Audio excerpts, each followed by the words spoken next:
Thank you so much for joining today at the end of a work day to talk about responsible AI, which is so important, but the levers of governance and certification isn't always the most exciting topic, but I get really excited about it, so I'm thrilled to share that with you all today. So again, my name is Amanda. My pronouns are she, hers.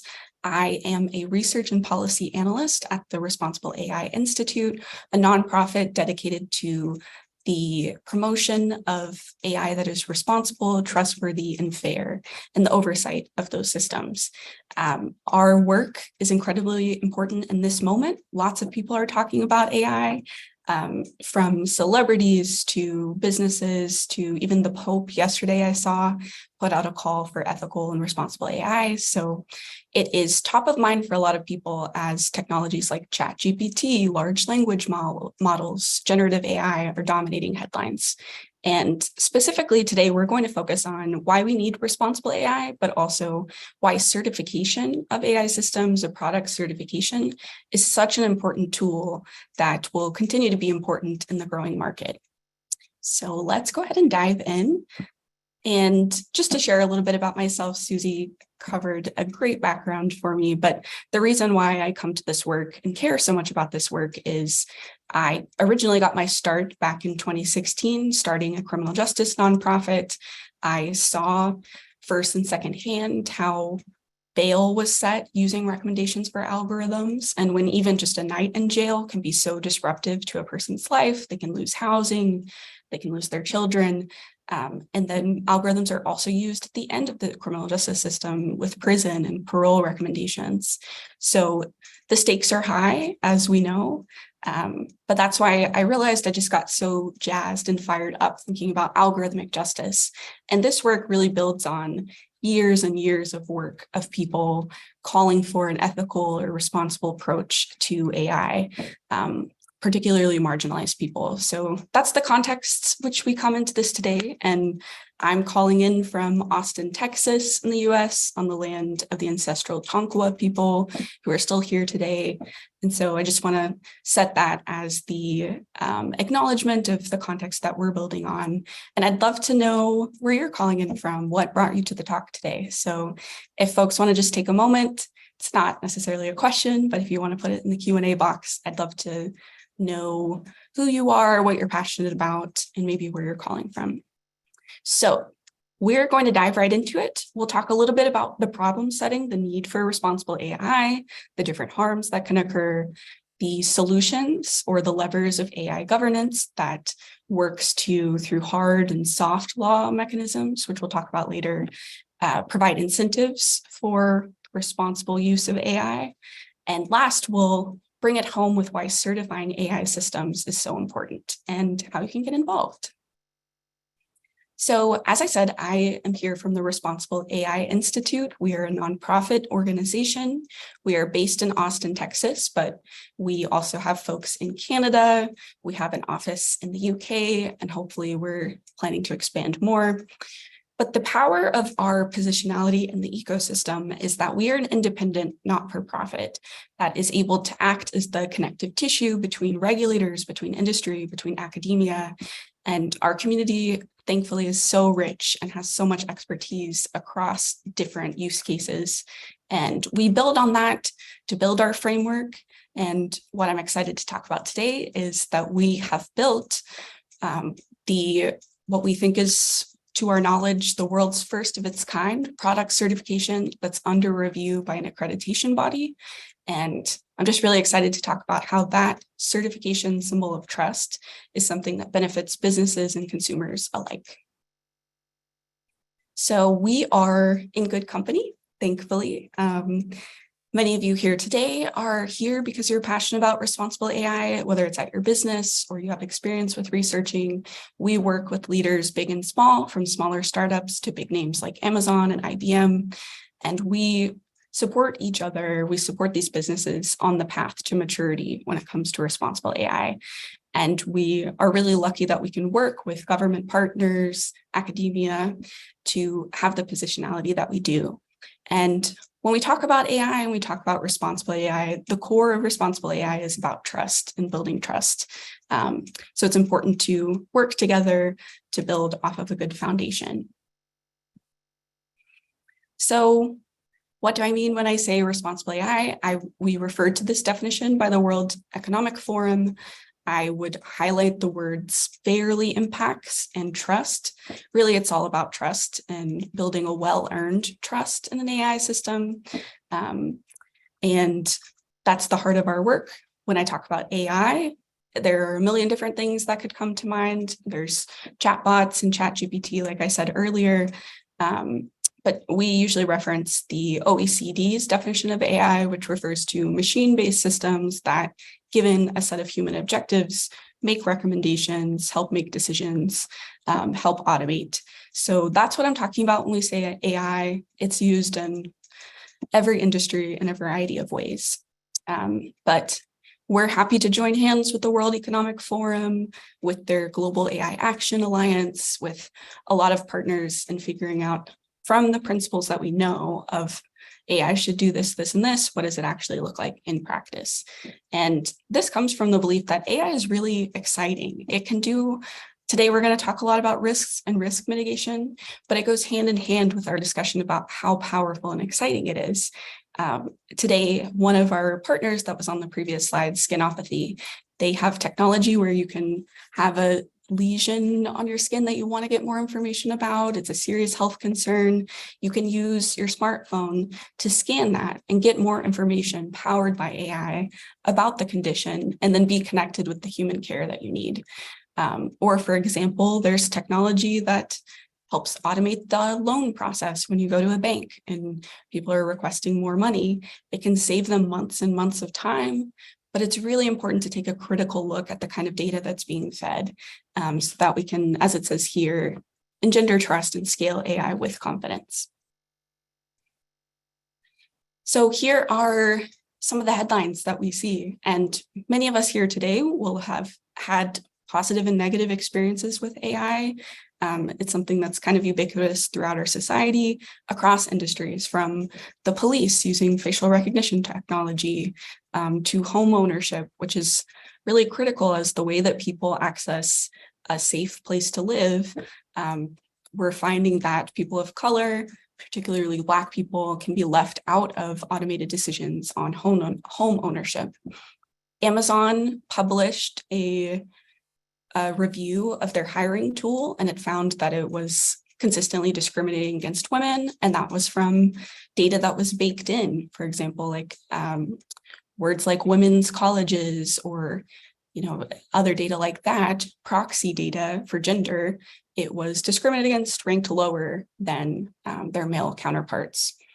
And then we think about data breaches. For businesses, this can be a serious fear, a serious concern, that you want to make sure the robustness and security of your AI is assured. So this is the impacts. It's impacts on real people. And the particular danger of AI is that it takes human decisioning and for the first time implements it at scale. So if you think about the power of an AI system in a big global organization, and you think about how a team of AI systems designers' preferences, their resources, and the choices that they make can be amplified across so many people, there's a lot of power, but also responsibility and risk there.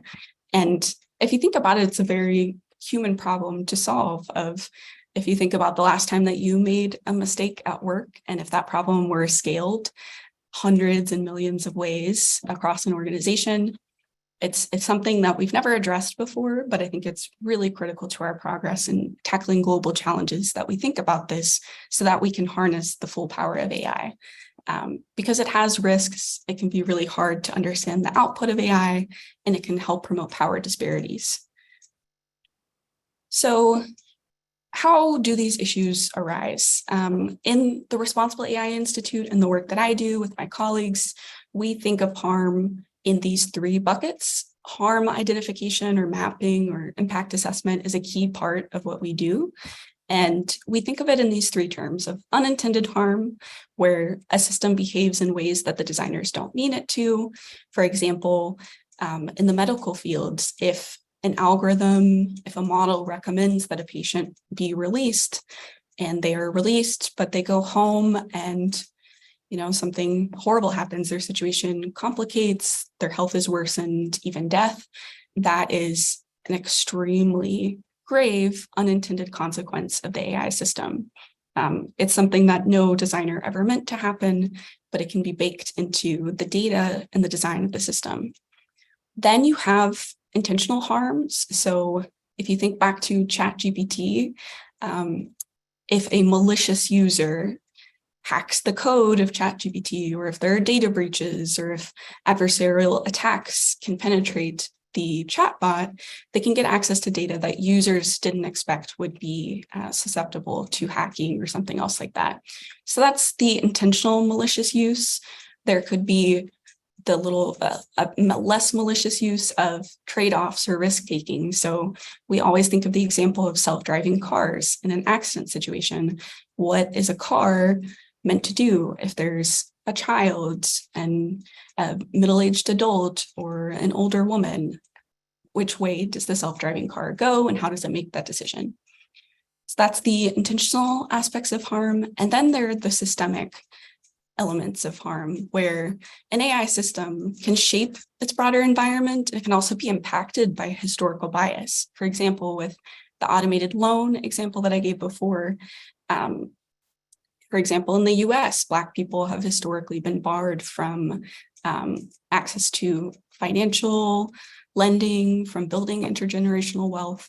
So if there's a lack of credit history about a population, about people of color, that can lead to a lack of data, and that's fed into the system and can then perpetuate the inequality in lending. So these are the challenges that we face today. It's why it's so important to take a risk mitigation approach that sees harm and risk as something that we must mitigate against, rather than a far off worst case situation.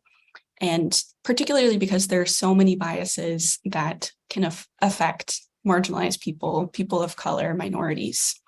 And it's especially important because if you think about an algorithm, algorithms don't have any agency, they don't have any morals, they're not trying to harm us as human as an AI system might seem. For example, a chat bot, if you're typing in, sometimes they can simulate human interaction where you see the ... and it seems like they're typing with you, but they're not human. They just reflect the priorities of the humans that design them and the design system. So the opportunity that gives us is that we aim to understand human designers, the choices that they make, the choices that are systemic that people have made in the past, and how they influence the data in the system so that we can put good in and get good out. So because of the reasons that I've shared, and no doubt what many of you have noticed in your own lives, public trust in AI is low. I would encourage people to look at these two studies. And polling around AI is always really interesting to me, and particularly when you can see among location and demographics. But there is a reputational problem when it comes to AI that businesses should be concerned about when they put products on the market. And there is also a harm mitigation problem for consumers. People are afraid of AI, and it's not for nothing. It comes from a healthy skepticism of AI, but it's about continuing to build that trust, which we have the opportunity to do. And it's good that we have the opportunity to do this and that there are resources out there, because AI regulation is coming. It's no longer a far off concept. Regulation has caught up to us. AI regulation has been in the works since about 2018. In the last years, we've seen more steam building around it, and I'm anticipating that in 2023 or even in 2023 or 2024, we might see huge AI regulation coming, and that'll send ripples throughout the market. So notably, what we're seeing first is in the EU, they're focusing on a big horizontal legislation, but what this highlights is that responsible AI is no longer optional. When businesses are thinking about AI, if you wait until regulation comes, you will be behind. There's something called technical debt, which is waiting to do something later when you could resolve the problem now, simplistically speaking.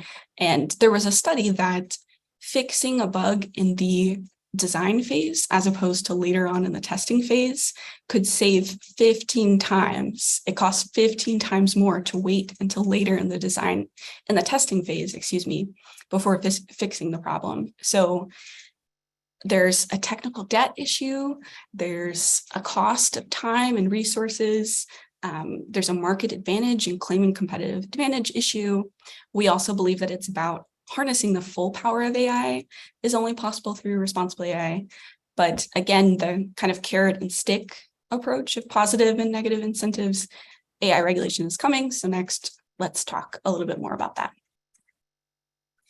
So overall, to take a bird's eye view of the AI regulatory landscape in 2023, emerging regulations are generally consistent in principles. This comes from, in the last years, since about 2016, there have been a lot of papers and thinking formally at the international level of what AI regulations principles should be. Generally, we're seeing that people want AI to be fair, to be explainable, meaning that you can explain the outputs to another person in plain language, which goes along with transparency, accountability, which goes towards, do I have the option for redress? Is there a recourse mechanism? If I have an issue with an AI system, is there someone I can talk to and be heard? Robustness, which is concerned with the security of an organization, with the rigor of which it's been built, privacy preserving and protective of consumers, both go towards, again, that consumer protection, thinking about the public and how it's affected by the system, and subject to effective human oversight. So we talk about this in terms of human in the loop. It's important that an AI system isn't just built and it goes off and it runs by itself and no human ever touches it again. It's important to build in that AI and human working together element where a human can intervene when a system goes off course or where bias is revealed. They can change how the data is labeled or how it's managed. So there are best practices around that, but generally that's what we're seeing. As I mentioned, the EU AI Act is currently the highest bar for AI regulation, and really excitingly, encouragingly, they include a product certification approach, which today's talk is about why that is so important.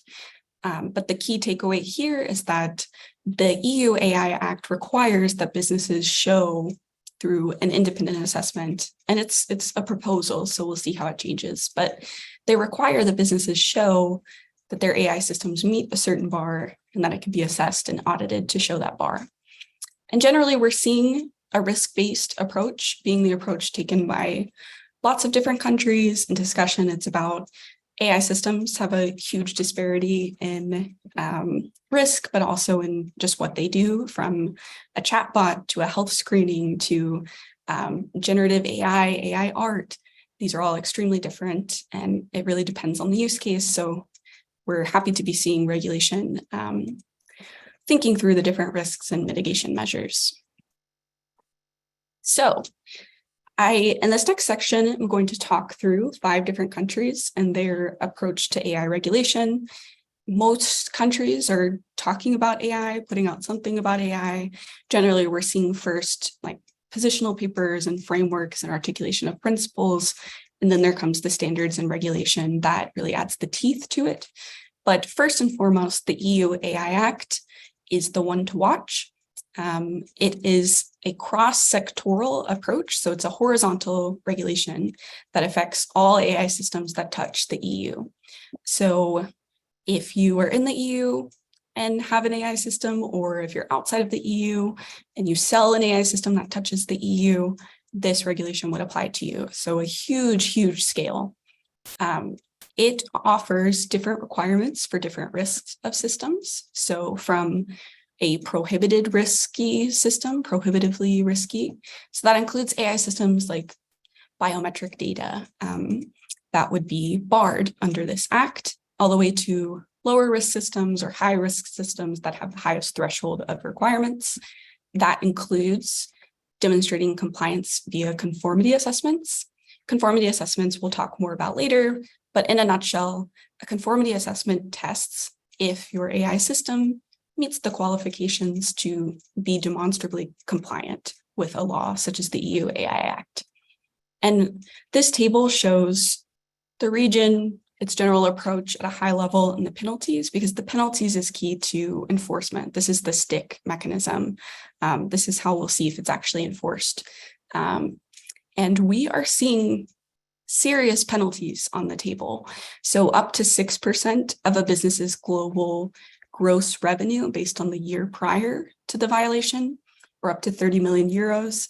That is a significant amount. When we talk to businesses and we think about how this could change their operations, it is a hugely significant penalty. Of course, we want to do responsible AI for its own sake, but this is a helpful tool in providing that negative incentive. And then within the European Union, member states can set additional penalties as they wish. So now let's turn to the United States, where I'm based. Currently, the US doesn't have an overarching federal regulation. Remains to be seen if that will be developed. Many countries are kind of waiting to take their cue from the EU AI Act, but the United States is likely to have a sectoral approach. So different industry sectors will have their own approach. For example, the health sector is one that's historically been built out more when it comes to AI and technologies. And so there's a lot that we can learn from that.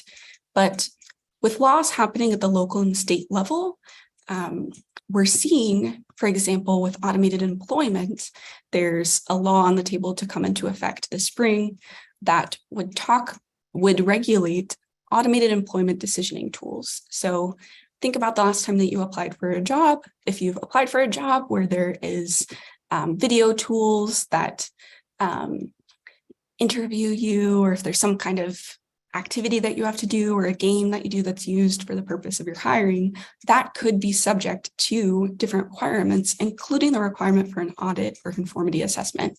And that penalty is up to $1,500 a day for a business.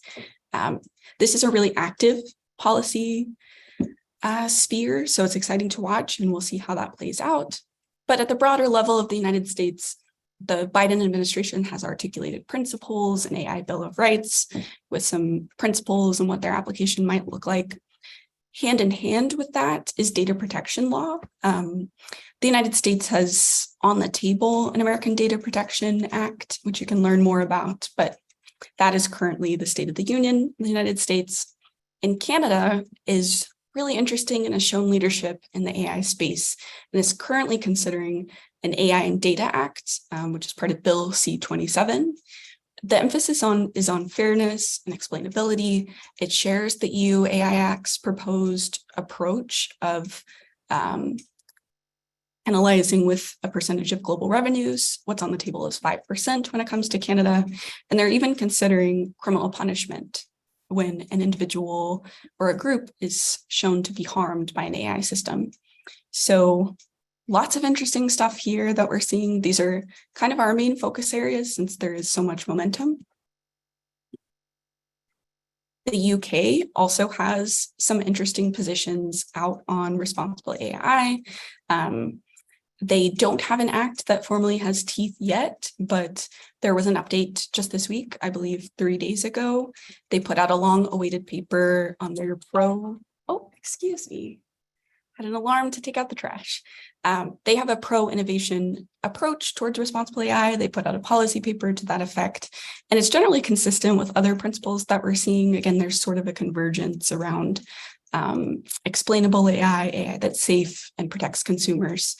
And they are also taking a risk-based approach that's context-specific. So an AI system that works with language versus image data, they would be treated differently. And lastly, I wanted to touch on the approach of China, which has really been a leader in bringing laws and rules to the implementation stage in different AI use cases. So this law on the management of recommendation systems. So if you think about when you log on to Netflix and Netflix says, did you like this movie? Maybe you would like these 3 movies. That's an example of a recommendation system. They passed a set of laws about this, which included rules about generative AI and discriminatory practices, which also followed suit with that. penalty of annual turnover from 2 to 6%. China also recently had a law take place that was on deep synthesis technology, or deep fakes, which is the kind of technology that can artificially graft someone's face onto someone else's body. So they're thinking and moving around that as well. So it's just a handful of the players, but there's really so much momentum at the regulatory stage. That's why the Responsible AI Institute, we offer for our members a reg tracker, because there's really just so much to track. I have a lot of Google alerts for this kind of thing and could talk about it forever, but it's exciting to see that regulation is moving, and hopefully we'll see some progress soon. So building on regulation, what does compliant AI look like? How does it happen? In this section, we'll talk more about the solutions to RAI governance, of regulating it, of incentivizing it, and implementing it. So really encouragingly, since about 2016, there has been a huge response from companies, academics, governments from responsible AI as a goal. Here's what the principles are. Here's what action can look like. I love this representation that we have of the many different tabs, because there's really so much to sift through at any given time. This is what my desktop looks like, because I'm always reading what comes out, but there's really so much good advice that's readily available. So the challenge for AI system developers or executives is to determine what to do and how to implement it based on your specific use case, because as we said, no AI system is the same. So it's about narrowing in on what good looks like. So I talked about certification in the beginning and the law and conformity assessments. So here we're going to touch on how all of that fits together. So we know the problems of AI, we know the potential of AI and the response to it, that there's different types of hard and soft law that work together to offer incentives to minimize harm in AI. And I've mentioned that my work focuses on assessing the responsibility of AI systems. So in doing so, we offer what's called a conformity assessment. So what's highlighted in blue is what the Responsible AI Institute focuses on. A conformity assessment is an evaluation of how an AI system conforms to certain standards, conforms with the law based on specific criteria of methodology, recommendations, objectives, and that scheme is the conformity assessment scheme. In our case, it's a set of questions that will be administered to an AI system and answered to see if it aligns. So that's what a conformity assessment is. The way that it's different from certification, which is at the bottom of this, a certification is specifically a third party. It's a type of conformity assessment. It is specifically a third party attestation of a conformity assessment. So it's performed by an accredited auditor, and that's the stamp of approval that you get on a product. So the way that all these work together, conformity assessment can be performed differently based on different goals. So the level of assurance that's needed, for example, there can be self-evaluation. So in a business's own processes, they could use a conformity assessment themselves to check their work and kind of see if the AI system is designed in accordance with standards, which is at the top here, best practices, et cetera. Second, conformity assessments can be used as independent evaluations. So a third party can evaluate your system. Any third party could do it that is an expert, and that would be a third party conformity assessment. And then again, that certification is a type of conformity assessment that is done by an accredited auditor, has a seal, is very official. So what goes into that? Looking at this slide, it goes from top to bottom, from building on standards, which historically have played a significant role in clarifying what compliance looks like and ensuring that industry players are all meeting the same bar. These are developed by governments, international standards organizations, such as ISO, which is right here.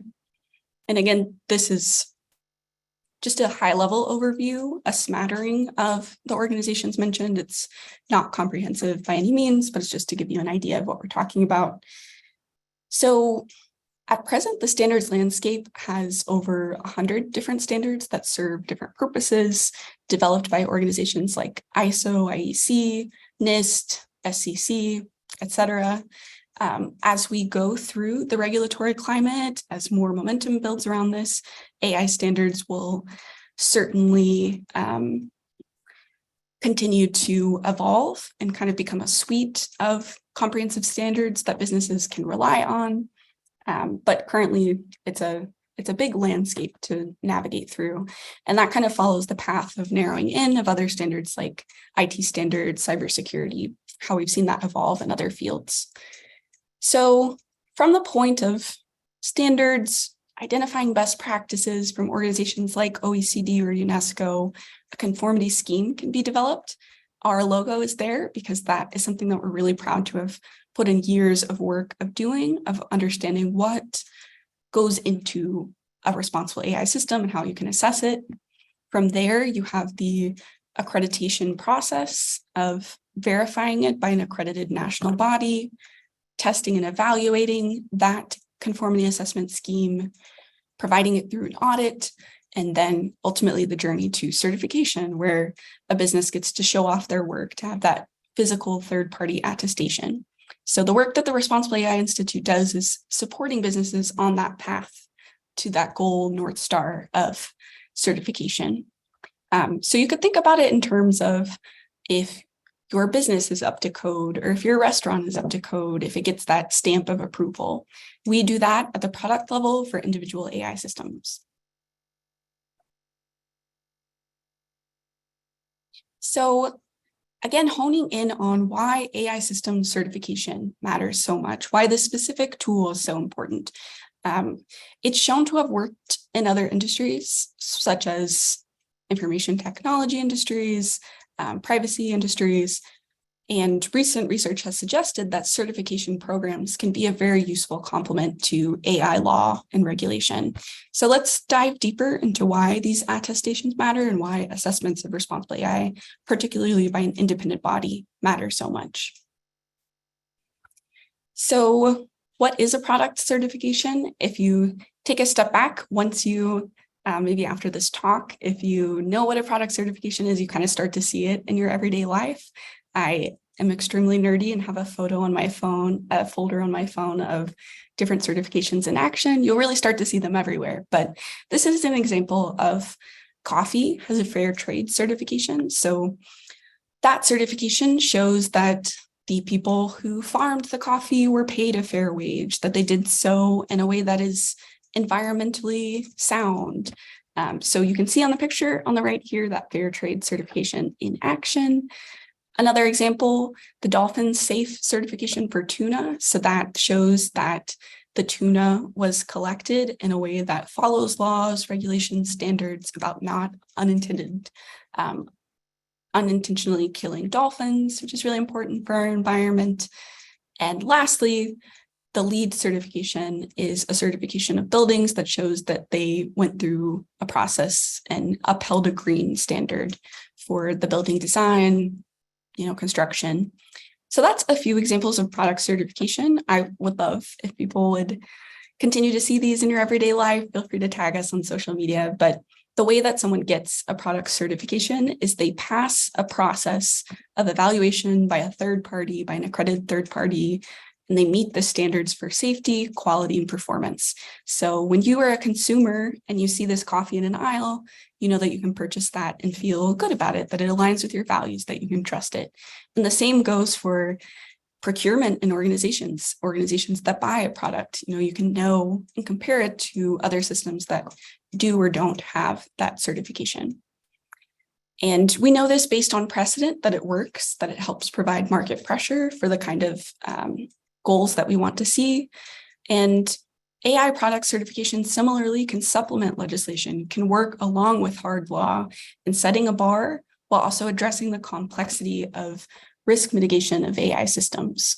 And that's an important point to touch on because AI systems, based on the use case, can be so different. So from facial recognition software to art to automated loans, each one has different best practices, For example, with human in the loop, which we talked about earlier, of a human designer intervening at different points.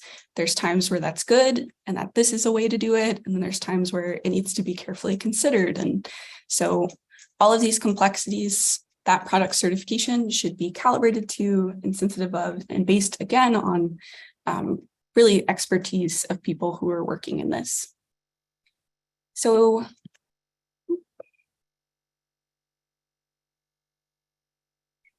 this is our seal of approval, the Responsible AI Institute certification. The benefits that we've talked about and we've covered throughout this presentation are, it's really about this last bullet, about an independent and authoritative assurance and protection. You want to boost consumer confidence in your AI system, reduce uncertainty, be out there in the market and people know that this is something that you can trust. And that also will protect a business from having to compete against substandard products in the market that don't meet that bar, but are still out there in the market. So it just makes it easier to see the work that's gone into an AI system. Because overall, certification helps build trust. That's what it's all about. And having a conformity assessment scheme and a certification bar to meet in the market, it means that there's a standardization around responsible AI principles and practices. Second, this bullet here about regulatory requirements. So I talked about regulatory requirements and demonstrating compliance.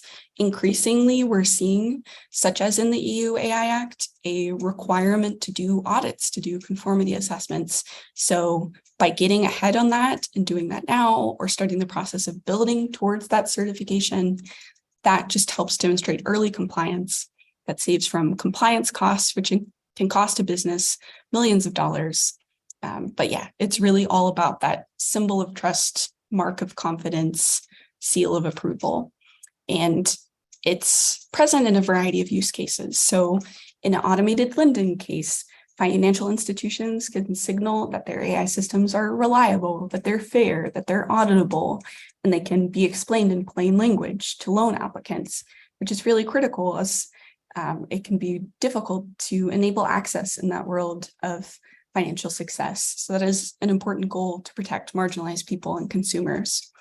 Or for example, in an automated hiring system, which we talked about earlier, a business might choose to only procure or buy AI systems that match its values. For example, AI systems that interview people but have an accommodation process and have a meaningful recourse process. Or another important lever of consumer protection is, does a person know that they're engaging with an AI system? Is there some sort of disclaimer? Do they know how their information is going to be used? Is it explained in a way that's clear? You know, I think there's something called cookie fatigue, or, you know, there's a dynamic of people will just kind of check a box, but how can we make it that people actually feel informed and can consent with how they engage with an AI system?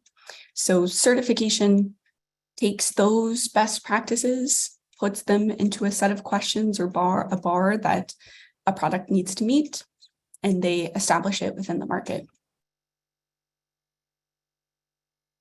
So here is a photo of certification. Again, certification out in the wild certification can be such kind of a boring topic, but it's incredibly, incredibly important. And I get jazzed thinking about it. But what you want to see in a certification, or how you judge the hallmarks of a good certification, you want to see that it's built on laws, practices, policies, standards, and that it's tested and validated.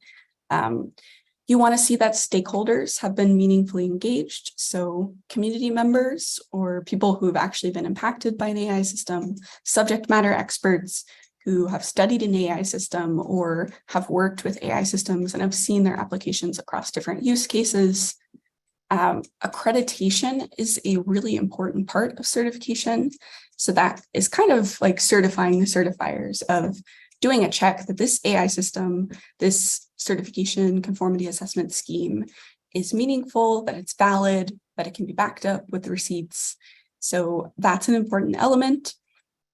Next, it's really critical, the deliverance of a certification by independent third third parties.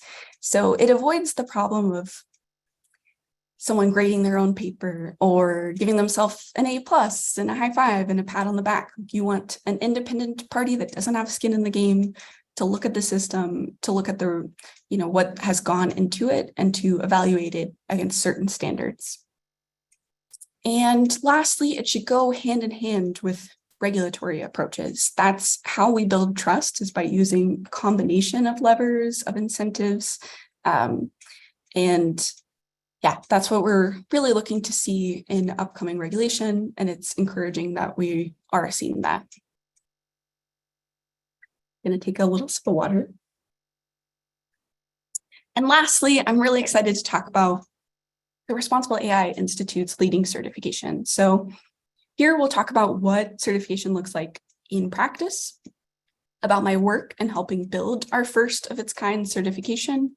And I'm proud to say that we occupy a really important role in the ecosystem of providing a certification with certification of our North Star. And right now we are the only, to our knowledge, first and only nonprofit with a certification program under review by a national accreditation body for an AI system for product certification. So our AI system at the Responsible AI Institute is under review by the Standards Council of Canada.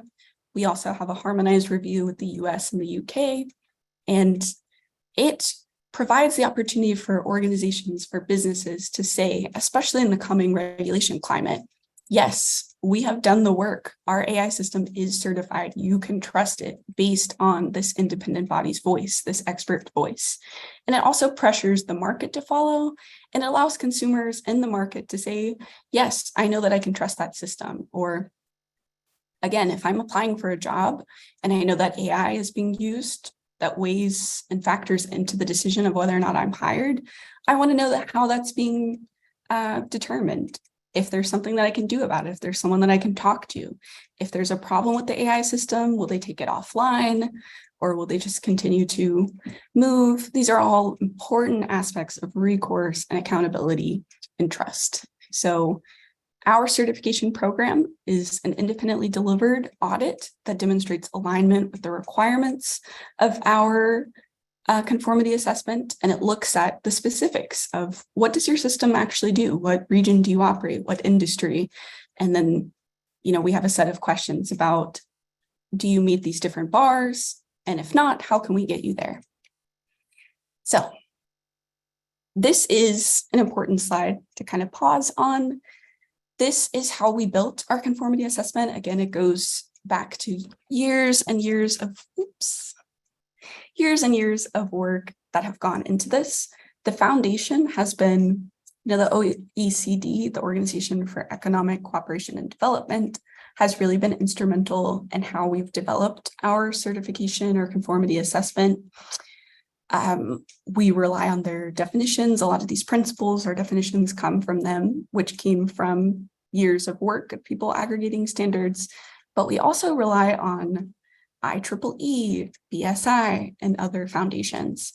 From there, we developed this middle section that you see that I'm circling here, are 6 dimensions of responsible AI, which are data and system operations, explainability and interpretability, meaning can people understand what your AI system does? Can it be explained? Can it be interpreted? If an AI system puts out an output, is it just like no one knows why that was created, or is there a clear through line in the logic that humans can understand? Accountability, consumer protection or protection of the public, bias and fairness, which is so important and is what a lot of people focus on in thinking about responsible AI, but it's each of these complements. But a lens that thinks about systemic harm is really important, particularly for marginalized communities. And lastly, robustness. If we're thinking about the robustness with which a system was built, thinking about security standards. Underneath each of these is our subdimensions for each. And yeah, we talked about the power of a rigorous AI framework and the principles that go into it and how those go towards actually operationalizing responsible AI. That's truly the power of our framework and what we do at the Responsible AI Institute. We are the interlocutor between industry experts, policymakers, academics, community experts, and others. And specifically, we have focused on the bottom right, a set of key use cases of healthcare, procurement of AI systems, human resources or employment context, and financial services. And again, the process has been extensive of gathering community, identifying the harms and risks, validating those controls that go into our conformity assessment, and then the accreditation pilot and audit process, which we're currently really excitingly in the middle of. And just to touch on a little bit, for example, explainability and interpretability, that is something you hear a lot about. It's about transparency. It's about piercing the black box of AI through which, it's kind of a murky black box that people don't understand what's going on, is where that term comes from.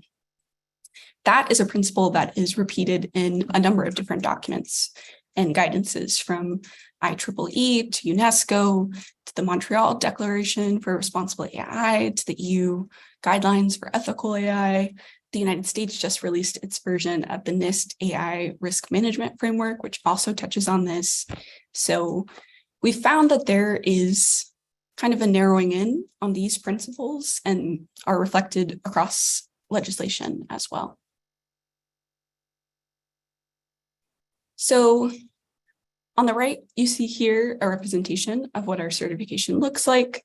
Upon taking the assessment, an AI system may earn a score that correlates with not being certified, with being certified silver, gold, and platinum, which is the highest level of certification. And what's really unique is that, to our knowledge, we are the only AI product conformity assessment currently under review by any national accreditation body. And we are thrilled to be able to offer this and support organizations in scaling their responsible AI, because we've just seen that it's difficult to know what to do, and organizations and businesses need support in this. As I alluded to earlier, we're really excited to be going through a first of its kind pilot, the Standards Council of Canada, to determine requirements for the development of a conformity assessment program for AI management systems. Again, this is what makes us unique, what takes the guesswork out of what it means to be responsible, and shows, it can be assessed by meeting these bars, and we continually evolve and edit that in response to evolving knowledge, which is exciting. So our accreditation partners in this work, if you think back to the slide that was about from standards all the way down to certification, through accreditation, through testing and evaluation, through audit, we work with 3 organizations to accredit our certification scheme, or to affect our certification scheme. The organizations that perform the accreditation of conformity assessments are called accreditation bodies. Typically, they follow a common process for developing this conformity assessment, for approving the conformity assessment, which is in alignment with ISO/CASCO's Conformity Assessment Committee. And these partners themselves are assessed by international peers against the ISO 17011 standard. So the idea of certifying the certifiers, this is how you know that something is accredited, reputable, can be trusted. And different countries will have different certification bodies. For example, India's is the Bureau of Indian Standards. We have focused on partnering with the Standards Council of Canada, which is a leader in the promotion of conformity assessments for AI. And we also work with these other 2, the International Accreditation Forum, which has been a useful partner to us, as well as ISO, the International Standards Organization, which is working on an AI management system standard. And this comes from our work. The executive director of RAI, Ashley Cassavan, is incredible and has done incredible work pioneering the Canadian Directive on Automated Decision-Making Systems.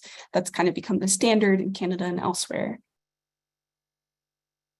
So I'll keep this brief since I want to leave time for questions, but this is what it looks like when we actually administer an assessment. On the right here, you can see the score represented in blue and gray, the recommendations that we give that are calibrated toward priorities, how much time it would take. We assess along these 6 dimensions that I've covered. And for example, if we work with the system and we see you're scoring low in data and system operations, for example, there's not a human in the loop in the process, or you're not doing this kind of testing, we will provide recommendations like Timnit Gebrude has a great couple of papers on model cards for model systems and data sheets for data sets. So creating a model card, creating a data sheet, or our partner data nutrition label, they similar to how you buy a product, like a chocolate bar, and you see the grams of sugar, you can see what actually goes into an AI system to mitigate bias and injustice. So this is an example of what the output looks like. I will just keep it brief and say that in concluding, responsible certification of AI systems is really important for consumers and for those that provide AI systems. By certifying an AI system, you can demonstrate your commitment to responsible AI, which paves the way for a brighter future for all of us. So we also really need all of us in this work. I will drop in the chat our form with how you can connect with us, where we like to learn more about people and have people join our community. But yeah, it's work that we all have to do together. I think it's the work of our time. So would love for people to join us in that work. And here's a little bit more about the Responsible AI Institute. If you work at a business and you work on an AI system and you would like your system to be assessed and supported on the path to responsible AI, that's what we do. We're very good at it. And we have a lot of resources online, but you can also connect with us to learn more. So this is our information. I'll also drop my email is amanda@responsible.ai.